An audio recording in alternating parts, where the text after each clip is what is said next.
सो hi guys, कैसे हैं आप लोग। उम्मीद करता हूँ सारे लोग बिल्कुल ठीक हो गए, टाइम पास कर रहे होगे। तो मेरी न्यू वीडियो में आप सभी का हार्दिक स्वागत है। सॉरी गाइस, एक दिन फिर से लेट वीडियो है। एक्चुअली मैं काफ़ी ज़्यादा बिजी चल रहा हूँ और मेरे कॉलेजेस भी स्टार्ट होने वाले हैं। तो हिडन इन्वेंट्रीज के जुजुत्सु काइसेन की hidden inventory arc hidden inventory, sorry हाँ प्रोनाउंसिएशन यार मेरी ऐसी है थोड़ी सी, ठीक है। हिडन इन्वेंट्री आर्क के एपिसोड नंबर 2 की तरफ हम आज शुरू करेंगे। तो गाइस देखो, ऐसा है कि ना इस एपिसोड में भी काफ़ी सारी चीज़ें हमें बताई गई हैं। जैसे कि आप लोग जानते हैं कि प्रीवियस एपिसोड में हुआ कुछ यूँ था कि तेंजिन सामा जो भी मतलब वो जुजुत्सु हाइक की ना रखवाली होती है, रक्षक होते हैं, ठीक है। तो उसका प्लाज्मा वेसल फिर से रीइंकारनेट हुआ होता है, और अगर वो वापस ना उसमें मतलब प्लाज्मा वेसल और वो एक से ऐसे ना हो तब तक वो ठीक नहीं हो सकते। तो ऐसा कुछ सीन है। तो हमें आज के एपिसोड की शुरुआत कुछ ऐसे सी होती है कि सुगुरो गेतो, हमारा ये सुगुरो कॉफ़ी पी रहा होता है, जो जिसने रिको चैन और उसकी असिस्टेंट को बचा लिया होता है, ठीक है। तो बैठ के कॉफ़ी पी रहा होता है कि चाय जो भी बना के पी रहा होता है कुछ ना कुछ, ठीक है।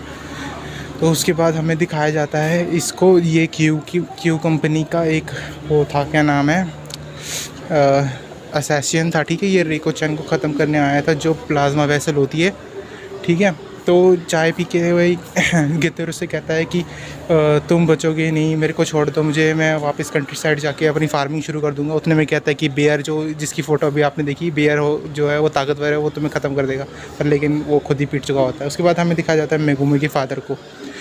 मेगुमी का फादर भी एक बाउंटी होता है, हमें इससे पता लगता है, क्योंकि वो भी एक किसी बोट की रेस में पैसे लगा के बैठा होता है। और उसका जो होता है, क्या नाम है, मैनेजर कहता है कि मुझे इस चीज़ की फिक्र है कि हमारा मैनेजर कभी कुछ मतलब हमारा जो भी हो कम क्या क्लाइंट है ना, काम कर रहा हो कि नहीं कर रहा हो। तो कहता है कि तुम कभी जीतते तो हो नहीं। तो मेगुमी का फादर कहता है मुझे तुम तो ऐसे बात कर रहे हो जैसे कि मैं अनएम्प्लॉयड हूँ, ठीक है। तो फिर उस हिसाब से ऐसी बातें होती हैं कि हमें पता लगता है कि मेगुमी का फादर आज तक कोई भी रेस नहीं जीत पाया। हर बार जितने भी उसने पैसे लगाए हैं, हर बार का वो बर्बादी होते हैं। तो इतने में हमारा इंट्रो स्टार्ट हो जाता है। तो गाइस, अगर तक आपने यहाँ तक वीडियो देख ली है तो प्लीज़ यार लाइक कर दो चैनल को और प्लीज़ सब्सक्राइब कर लो। तो हमें दिखाया जाता है उसके बाद होता कुछ ही है कि रिको चैन को सातोरो गोजो, मतलब गोजो और सुगोरो दोनों एक साथ लेकर आते हैं और कहते हैं कि इसको वापस कैसे लेकर आए, काश हमारे पास शिनको वाली पावर होती। पर वो क्या कहती है हमें समझ में नहीं आता। इतने में रेनको को होश आ जाता है और गोजो कहता है तुम जाग चुकी हो। तो उसके बाद हमें सुनने को मिलता है कि तुम कम कहीं कि तुमने मुझे उठा क्यों रखा है, मुझे पता है तुम मुझे मारने के लिए आए हो। कहता है कि उसके बाद सुगोरो कहता है नहीं यार, आराम से आराम से, ये हम तुम्हें मारने नहीं आए, हम वो लोग नहीं हैं। फिर उसके बाद वो सुगोरो की कहती है तुम झूठी शक्ल के, तुम्हारी शक्ल पे झूठ लिखा हुआ है। उसके बाद वो दोनों रिको चैन को अच्छे से निचोड़ देते हैं। फिर उसके असिस्टेंट आती है, बहुत ज़्यादा डिसरिस्पेक्टफुल चीज़ है, तुम ऐसा कैसे कर सकते हो किसी लड़की के साथ। तो उसके बाद वो रिको चैन उससे अपने असिस्टेंट से पूछती है ये क्या चीज़ है। कहती है ये लायर की, वो जो झूठी सी शक्ल का उसके आदमी की है, ठीक है। उसके बाद रिको चैन कहती है कि तुम लोग मुझे मतलब रिको चैन को पता लगता है कि ये दोनों उसे बचाने के लिए आए हैं। उसके बाद वो अपने बारे में कुछ कहती है कि मैं तेंजिन सामा हूँ, मैं उसके साथ मिल जाऊँगी, मतलब मैं सोल हूँ उसकी, वगैरह वगैरह बहुत बदलाई जाती है। पर लेकिन गोजो और सुगोरो को कोई फ़र्क ही नहीं पड़ता, मतलब सातोरो और सुगोरो को कोई फ़र्क ही नहीं पड़ता इस बात से। कहते हैं नया वॉलपेपर, ठीक है। उसके बाद कहते हैं कि तुम्हारे कोई पॉपुलरिटी है भी तुम्हारे स्कूल में, ठीक है। पर लेकिन उसके बाद हमें पता लगता है कि रेनको कहती है कि स्कूल जाने का टाइम हो गया है क्या। फिर उसके बाद पता लगता है स्कूल के लिए लेट होती है, स्कूल के लिए निकल जाती है। उसके बाद थोड़ी देर बाद जुजुत्सु हाई से गोजो को फ़ोन आता है, जिसमें हमें सुनने को मिलता है कि जुजुत्सु हाई से उन दोनों को वापस बुला लिया गया है। पर लेकिन सुगोरो वापस जाने से मना कर देता है और कहता है कि बहुत जल्दी कि वो अपने परिवार वालों से बिछड़ने वाली है, तो हमें उसकी रक्षा करनी चाहिए, क्योंकि ना 2 कंपनी उसकी ना बाउंटी दे चुकी हैं और हमें उसे बचाना ही पड़ेगा।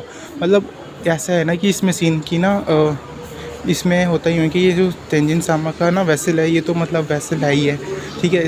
ये वेसल मतलब रेनको के ना पेरेंट्स मर चुके होते, तो उसकी हमेशा से देखभाल इसकी असिस्टेंट कहती है। तो सुगुरो कहता है कि तुम उसकी बचपन से असिस्टेंट रही हो, मतलब फैमिली रही हो। तो उतने में सुगुरो कहता है कि हमें इसे किसी भी तरीके से बचाना होगा, ठीक है। तो हमें दूसरा सीन दिखाया जाता है, जिसके अंदर हमें दिखाया जाता है कि मेगुमी के फादर किसी रेस्टोरेंट में बैठ के खा रहे होते हैं। मुझे पता नहीं था मेगुमी के फादर इतना बाउंटी होगा, ठीक है। तो हमें पता लगता है कि मेगुमी का फादर ने भी रेको चैन को मारने की बाउंटी ले रखी है। तो उसके बाद होता कुछ यूँ है कि गोजो और सुगुरो और सातोरो दोनों के नाम ऐसे ना, तो सातोरू सुगुरु दोनों के दोनों स्कूल में जाते हैं। और सातोरू कहता है कि उसने तो हमें अपने से आपसे मिलने से मना ही कर रखा था। फिर दोबारा सीन चेंज होता है, हमें दिखाई जाता है बोट रेस फिर से इसने मतलब मेगुमी के फादर ने बोट रेस पे पैसे लगा रखे होते हैं, जिसकी वजह से वो कहता है कि तुम ना ऐसा करो कि बाउंड्री को ना 2 दिन से एक्सटेंड कर दो, 2 दिन बाद मैं उन लोगों को मार के दिखा दूँगा, मतलब रिंको चैन को मार के दिखा दूंगा। क्योंकि जब तक सातोरू गोजो उनके साथ है तब तक उन्हें मतलब कोई भी कर्स यूज़र कोई भी कर्स सॉर्सरर कोई भी नहीं मार सकता रिंको चैन को। फिर उसके मैनेजर कहते हैं क्या तुम भी नहीं मार सकते। फिर इतने में हमें दिखाया जाता है वो किसी बंदे की नूडल्स गिरा देता है, उसका बंदे को फिर धमका के ऐसे देखता है। फिर फिर आगे कुछ यूँ होता है कि उसका मैनेज कंसल्टेंट बोलता है कि क्या तुम भी उसे नहीं मार सकते। कहते हैं क्यों नहीं मार सकता, मतलब उतने में उसको कहता है कि फ़ोन की आवाज़ नहीं आ रही है, और वॉइस क्रैकिंग करके वो फ़ोन रख देता है। तो उसके बाद सीन चेंज होता है, तो हमें देखने को मिलता है स्कूल, इसके अंदर सुगुरु गितो जो भी मतलब इसका नाम है, ठीक है, लॉबी में आता है। लॉबी में उसे एक बूढ़ा अंकल देखने को मिलता है जो अपने कर्स शिकिगामी से उस पर अटैक कर देता है, ठीक है। पर लेकिन उसको ये समझ में नहीं आ रहा होता कि ये क्या है, ये तो कोई शिकिगामी नहीं है। तो उसे पता लगता है कि ये रिवर्स कर्स टेक्निक्स हैं, ठीक है। तो फिर इतने में वो अपने मन ही मन में कुछ प्लान्स बनाने लग जाता है। कहता है कि अगर ये करेगा तो मैं ऐसा करूँगा, इसकी सारी चालें मैं पहले से समझ लूँगा, क्रॉस कमबैक में कमज़ोर है मुझे मालूम है। तो इतने में हमारा सगुरो कहता है तुम अपने दिमाग में काफ़ी ज़्यादा स्ट्रेटजी बना रहे हो। तो इतने में वो पीछे से अपने शिकिगामी निकालता है, मतलब curse technique reverse curse technique को निकालता है, उस पूरा अटैक कर देता है। फिर हमें देखने को मिलता है कि वो बूढ़ा अंकल पीछे खिड़की से तोड़कर सीधा अंदर आ जाता है और अपने ब्लेड से उस पर वार करने वाला था। होता है कि अचानक से हमें कुत्ता दिखाई देता है, और वो अंकल कुत्ते से कहते हैं तासुके क्या ये तुम हो? पूरे 50 साल हो गए जब से तुम मरे हो, उसके बाद तुम मुझे आज दिख रहे हो। तो उसके बाद उस हमें पता लगता है कि उस सोसरर को कोई भी पसंद नहीं कर रहा, उसके खुद के पेरेंट्स, उसका छोटा भाई तक उस पर यकीन नहीं कर रहा, क्योंकि उसे ऐसी चीज़ें दिखाई देती थी जो किसी और को नहीं दिखाई देती थी। सिर्फ वही उसके एक कुत्ता था जो उस पर पूरा यकीन करता था, उससे फ्रेंड था, ठीक है। तो हमें प्रेजेंट टाइम में दिखाया जाता है कि इस बूढ़े अंकल को सुगुरु ने बहुत बुरी तरीके से डैमेज करके मतलब पीट दिया होता है, और कहता है तुमने जल्दी से जल्दी रिएक्ट किया। उसके बाद सुगुरु से एक ही सवाल पूछता है क्या तुम किसकी तरफ से हो, स्टार रिलीजियस ग्रुप की तरफ से हो कि क्यू की तरफ से हो। उसके बाद सीन चेंज होता है, हमें दिखाया जाता है सातोरू गोजो और उसके असिस्टेंट रिंको की असिस्टेंट दूसरी तरफ से जाती है, और गोजो सीधा उसके म्यूज़िक हब में घुस जाता है, जिसके अंदर रिको चैन शर्म से सार हो जाती है, क्योंकि उसके सारे फ्रेंड्स कहती हैं तुमने बताया नहीं रिको कि तुम्हारा इतना अच्छा बॉयफ्रेंड है, इतना बढ़िया बॉयफ्रेंड है, इतना हैंडसम बॉयफ्रेंड है। वो कहती है नहीं ये मेरा बॉयफ्रेंड नहीं है, ये मेरा कज़न है। फिर उसके बाद उसकी फ्रेंड्स कहती है मिस्टर अपने सनग्लासेस क्या निकालो ना। उसके बाद गोजो सनग्लासेस निकाल देता है। यार क्या ही लोंडा है, कोई मौका थोड़ी छोड़ता है। बहुत जलन होती है गोजो को देख के। गोजो कहता है कि तुम यहाँ क्यों आए हो। उसके बाद उसकी मतलब टीचर कहती है तुम यहाँ क्यों आए हो। क्या गोजो कहता है कि कोई फैमिली रीज़न है जिस वजह से मुझे यहाँ आना पड़ा। तो उसके बाद टीचर आके कहती है कोई फैमिली रीज़न है तो ये लो मेरा फ़ोन नंबर। उसके बाद उसके सारे पीछे से स्टूडेंट्स कहते हैं मैम ये गलत है। कहते हैं कि मुझे यहाँ से उसकी मैम टीचर्स कहती है कि ऐसे यहाँ से बाहर निकलने के अलावा मुझे कोई और मैन मिलता ही नहीं है, मतलब टाइम ही नहीं होता सो किसी लड़कों से सामने मिलने का। उसके बाद रिको चैन कहती है गोजो से कि मैंने तुमसे यहाँ आने के लिए मना किया था तो तुम यहाँ क्यों आए। तो गोजो उससे कहता है कि सोसरस तुम्हारी तलाश में है, ठीक है, तो उन्होंने तुम पे हमला कर दिया है। तो कर्स यूजर्स का हमला होने की वजह से तुम्हें जसूसु हाई में लेकर जाना पड़ेगा मुझे अभी के अभी। तो हमें देखने को मिलता है कि एक और आदमी गोजो और रेंको को देख रहा होता है और उसके ठीक पीछे से उसकी असिस्टेंट आ जाती है।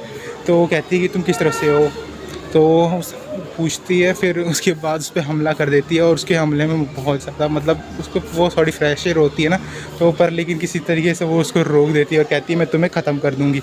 उसके बाद वहीं पे सुगुरो आ जाता है और अपने हैंड क्लोन की वजह से मतलब शिकिगामी या फिर कोई भी कर्स टेक्निक की मदद से उसे पकड़ के रोक देता है।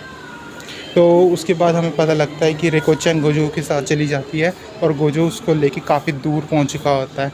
पर लेकिन इतने में हमें पता लगता है कि ये भी असली नहीं है, ये भी एक क्लोन था। तो शिकिगामी जो होते हैं वो भी ऐसे ही होते हैं, मतलब जिसे हम कर्स्ट वो बोल देते हैं स्पिरिट्स। शिकिगामी are sems. तो इसमें थोड़ा सा नाम अलग रखा हुआ है बस, और कुछ नहीं है। सो उसके बाद हमें दिखने को मिलता है कि ये एक कर्स्ड सॉसर होता है, ठीक है। ये आता है और गोजो के ठीक सामने खड़ा हो जाता है और कहता है कि मैं अपने आप इन सभी को देख लूँगा, कोई बात नहीं है। कहता है वेलकम, तुम यहाँ, तुम्हारा यहाँ बूढ़े आदमी। और उसके बाद कहता है कि इतना मुश्किल क्यों है यार, हमें यहाँ पे 5 से ज़्यादा हैं, पर कोई बात नहीं, तुम यहाँ आ सकते हो, दिखी जाएगी। मतलब गोजो तो तुमको पता ही है यार, गोजो तो उसको बिल्कुल ही अपने पास तक नहीं आने देता है, छूने भी नहीं दे पाता। उसके बाद हमें पता लगता है कि ये जो सारे के सारे जो ये बंदे दिख रहे थे खड़े हुए, सारे के सारे क्लोन थे, ना कि कोई शिकिगामी ना ही कुछ और। तो बस इतने से में हमें पता लगता है कि जो गोजो उनको अपनी मतलब टेक्निक से अपने मतलब उसके पास से जैसे कि ना कोई उसे टच नहीं कर सकता, तो उस टेक्निक की मदद से ना उसको किसी को भी टच नहीं होने देता अपने आप पे, तो बच जाता है किसी तरीके से। सो गाइस, मैं इस एपिसोड में यार काफ़ी सारी चीज़ें बताने की कोशिश कर रहा हूँ, तो ना मुझे माफ़ करना अगर कोई तुम्हें बैकग्राउंड वॉइस आ रही होगी यार। अगर तुम एपिसोड यहाँ तक देख रहे हो तो प्लीज़ यार मेरे चैनल को सब्सक्राइब करो, लाइक करो, कमेंट करो प्लीज़। जल्दी से जल्दी मेरे 1000, 5000, 1 लाख, 2 लाख सब्सक्राइबर बनवा दो यार, ठीक है। इतने में हमारे गोजो को हमें बताता है कि वो सारी चीज़ों को एनालिसिस करता रहता है और जितना भी वो खुश रहता है उतना अच्छे से उसकी कर्स स्पिरिट्स मतलब कर्स एनर्जी यूज़ कर पाता है। मतलब कर्स एनर्जी यूज़ ही ऐसे हो पाती है, या तो तुम्हें बहुत खुशी से रहना पड़ता है, या काफ़ी मतलब एंगर से, मतलब अपनी जो इमोशन है उससे तुम्हारी कर्स एनर्जी बनती है, उससे तुम्हें बैलेंस करके यूज़ करना होता है, ठीक है। तो अपनी कर्स टेक्निक्स का यूज़ करते हुए वो बहुत आसानी से उस मास्कमैन वाले आदमी के पास जाता है और पूरी बिल्डिंग तोड़ के कहता है कि कहाँ हो तुम। फिर वो उसको भी पकड़ लेता है, मतलब उस मास्कमैन वाले आदमी को। फिर कहता है कि मुझे अपनी अपोजिट कर्स एनर्जी यूज़ करनी होगी, तो वो रेड बोलकर एक बिल्कुल ही लाल से पूरी चमक हो जाती है, जिससे हमें लगता है कि वो आदमी मर जाता है, पर लेकिन उसका होता कुछ भी नहीं है। तो उसके बाद गोजो कहता है मैं फ़ेल हो गया, पता नहीं कैसे, मेरी एनर्जी पता नहीं क्यों यूज़ नहीं हो रही है। उसके बाद हमें दिखाया जाता है रिनको मतलब जो भी इसका नाम है रिनको को। तो उसके बाद हम वो पूछती है कि क्या हुआ है, तो रिनको कहती है कि कुरोई मतलब जो उसके असिस्टेंट है कुरोई, वो किडनैप हो चुकी होती है। तो गाइज़ यहाँ पे हो जाता है आज का एपिसोड ख़त्म।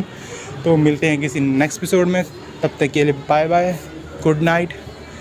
मिलते हैं नेक्स्ट एपिसोड में गाइज़। तो नेक्स्ट एपिसोड में काफ़ी कुछ चीज़ें हैं और मैं आप लोगों को बता के बहुत ज़्यादा पका रहा हूँ, आई रियली नो, क्योंकि यार मुझे भी काफ़ी ज़्यादा दिक्कत हो रही है न्यू एपिसोड समझने में, थोड़ा सा टाइम लग रहा है, पर मैं कोशिश कर रहा हूँ कि यार प्लीज़ आपको ये वीडियोस पसंद आए। तो मिलते